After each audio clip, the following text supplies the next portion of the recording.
এমন অসুস্থ মস্তিষ্ক সম্পন্ন কিছু যুবক পাবেন, ভারতের কোনো ফিল্ম স্টার যদি সালা পরে, সালা, আমেরিকার কেউ যদি সালা পরে, সারা কোনো সিঙ্গার যে মানে সালা পড়ছে, শরীরের মধ্যে চট পড়ছে, ঠিক আমাদের বাংলাদেশে কিছু যুবক দেখবেন ওই সালা পড়বে, আপনি কিছু বলবেন এই মেয়ে কি পড়ছে, বলবে না ভাই এটাই ফ্যাশন। কি বলবে? এটাই না। আপনি বুঝেন না যে পশ্চিমারা ছেঁড়া প্যান্ট পরে, এখন এটাই ফ্যাশন, এবং আপনার এটা বানায় নিছে অলরেডি, এটা আপনার মাথায় ঢুকিয়ে দিয়েছে যে হ্যাঁ আসলে এটাই ফ্যাশন। আপনি চিন্তা করছেন? এটা কিন্তু অলরেডি আপনার মস্তিষ্কে বসায় দিচ্ছে যে এটাই ফ্যাশন, ছেঁড়া প্যান্ট পরবা এটাই ফ্যাশন। বলেন এটা কাদের ফ্যাশন? বিধর্মীদের। কাদের? হ্যাঁ, বিধর্মীদের পোশাক। নবীজি বলছেন ফালা তালবাসহা, এটা পরবা না, খোলো এটা। 6 নাম্বার, 8-60 খাটো পাতলা পোশাক, শরীরের সাথে লেগে থাকে একদম পাতলা এরকম পোশাক। নবীজির একজন সাহাবী নাম জমরা ইবনে সালাবা, একদিন তিনি নবীজির কাছে আসছে। আলাইহি হুল্লাতানি মিন হুলালিল ইয়ামান, ইয়ামানি 2 জোড়া কাপড় তার শরীরে আছে। নবীজি 2 জোড়া কাপড় দেখে নবীর পছন্দ হয় না। আল্লাহ নবী বললেন, ও জমরা, আতারা সাওবাইনি হাদাইনি মুদখিলিকাল জান্নাহ, তুমি কি মনে করো তোমার এই কাপড় 2 জোড়া তোমাকে জান্নাতে নিবে? আচ্ছা তুমি কি কাপড় পরছো, তোমার এই কাপড় তোমাকে জান্নাতে নিবে তুমি মনে করো? সাহাবী বুঝতে পারছে নবী তো রাগ করছে। সাহাবী বললেন, লাউ ইস্তাগফারতা লি ইয়া রাসূলুল্লাহ, হুজুর আপনি আমার জন্য একটু ক্ষমা চান আল্লাহর কাছে, আমার অন্যায় হয়ে গেছে। লা আকুদু হাত্তা আনজিআহুমা আন্নি, হুজুর ওয়াদা করলাম আমি এই পোশাক 2টা না খুলে আমি মাটিতে বসবো না। এই পোশাক আগে খুলবো, অন্য পোশাক পরিধান করব, তারপর আমি বসবো, এর আগে আমি বসবো না। তো নবীজি বললেন, আল্লাহুম্মা গফির লি জমরা ইবনে সালাবা, আল্লাহ আপনি আমার জমরা ইবনে সালাবা সাহাবীকে ক্ষমা করে দেন, মাফ করে দেন। তাহলে ভাই কি শিখলাম? নবীজি সাল্লাল্লাহু আলাইহি সাল্লাম পোশাক দেখলে যদি উল্টাপাল্টা মনে হতো নবী খুব রাগ করতেন।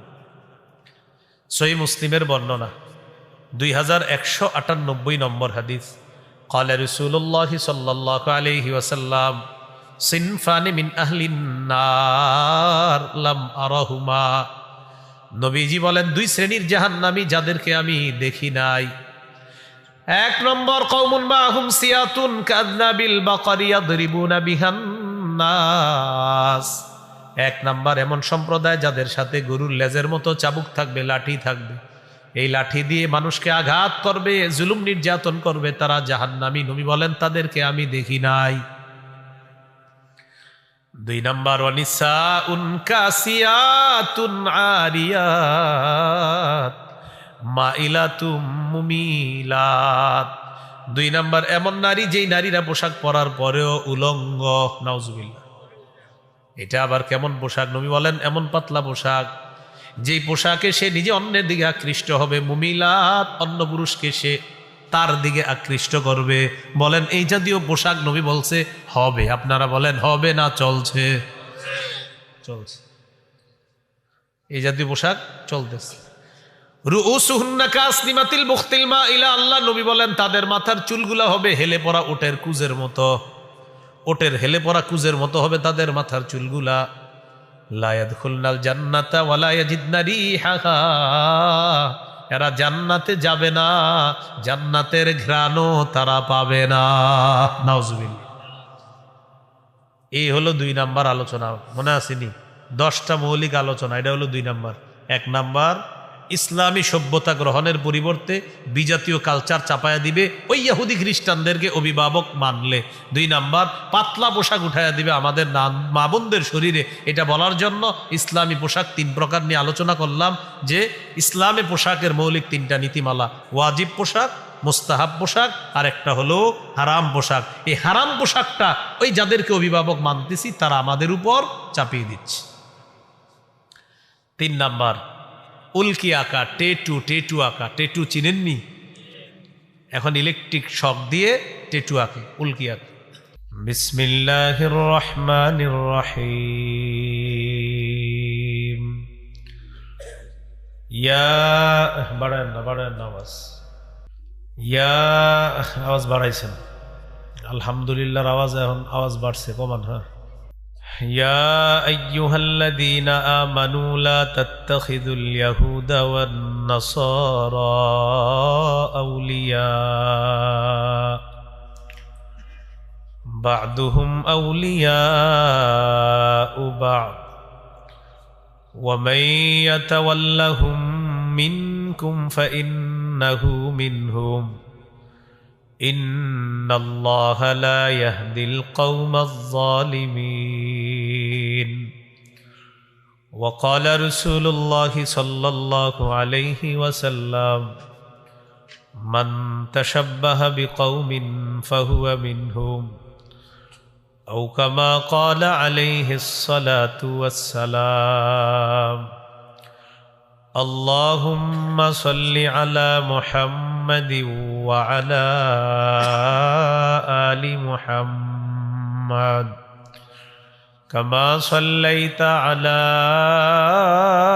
إبراهيم وعلى آل إبراهيم إنك حميد مجيد اللهم بارك على محمد وعلى آل محمد كما باركت على إبراهيم وعلى آل إبراهيم إنك حميد مجيد اللهم إني أعوذ بك من شر لساني ومن شر سمعي ومن شر بصري ومن شر مني দাপাড় হুসাইনিয়া মাদ্রাসার হাজতখোলা লালমাই কুমিল্লার উদ্যোগে আয়োজিত ৩৫তম বার্ষিক ইসলামী মহাসম্মেলন গুরুত্বপূর্ণ আলোচনা করেছেন পীরে কামেল আল্লামা নুরুল ইসলাম আদিব সাহেব হাফিজাহুল্লাহ শেখুল ইসলাম শেখুল হাদিস ও মোহতামিম উলামা বাজার মাদ্রাসা ফেনী পীরে কামেল আল্লামা নুরুল হক হাফিজাহুল্লাহ সভাপতি কুমিল্লা জেলা কওমি মাদ্রাসা সংগঠন কুমিল্লা হযরত মাওলানা লুকমান মাজহারি প্রতিষ্ঠাতা প্রিন্সিপাল জামিয়া ইসলামিয়া মাজহারুল উলুম মিরপুর ১ ঢাকা হযরত মাওলানা মুফতি রেজাউল করিম আবরার মুহাদ্দিস জামিয়া মাহমুদিয়া যাত্রাবাড়ি ঢাকা হযরত মাওলানা মুফতি আলী আকবর সিলেট অনেক আলোচক আলোচনা করেছেন আর আলোচনার কিছু আছে কিনা আল্লাহ ভালো জানে না দেশের বড় বড় আলোচক আলোচনা করে ফেলেছেন আমি আপনাদের সামনে সূরা মাইদার ৫১ নম্বর আয়াতে কারিমা তেলাওয়াত করেছি এই আয়াতে আল্লাহ তাআলা আমাদেরকে নিষেধ করেছেন হে ঈমানদারগণ ইহুদি খ্রিস্টানদেরকে অভিভাবক রূপে গ্রহণ করো না তাদের একে অপরের অভিভাবক তোমাদের মধ্যে যারা তাদেরকে অভিভাবক রূপে গ্রহণ করবে সে তাদের অন্তর্ভুক্ত হয়ে যাবে নাউজুবিল্লাহ সূরা মাইদার ৫৭ নম্বর আয়াতে আল্লাহ বলেন ইয়া আইয়ুহাল্লাযীনা আমানু লা তাত্তাখিযুল্লাযীনা ইত্তাখাযু দীনাকুম হুজুওয়ান ওয়া লা'iবা الذين اتخذوا دينكم هزوا ولعبا من الذين أوتوا الكتاب من قبلكم والكفار أولياء واتقوا الله إن كنتم মুমিনিন হে ঈমানদারগণ তোমাদের পূর্বে যাদেরকে কিতাব দেওয়া হয়েছে তাদের মধ্যে যারা এবং কাফেরদের মধ্যে যারা তোমাদের ধর্মকে উপহাসের পাত্র হিসাবে গ্রহণ করেছে খেল তামাশার পাত্র বানিয়েছে তাদেরকে অভিভাবক রূপে গ্রহণ করো না তাহলে ইহুদি খ্রিস্টানদেরকে অভিভাবক রূপে গ্রহণ করতে নিষেধ করেছেন কে তাদেরকে অভিভাবক রূপে গ্রহণ করলে কি ক্ষতি অনেকগুলো ক্ষতি আছে এর মধ্যে একটা ক্ষতি হলো ইহুদি খ্রিস্টানদের অসভ্যতা নোংরামি আমাদের উপর চাপায়া দিবে তারা 2 নম্বর ক্ষতি, পাতলা আটশাট খাটো পোশাক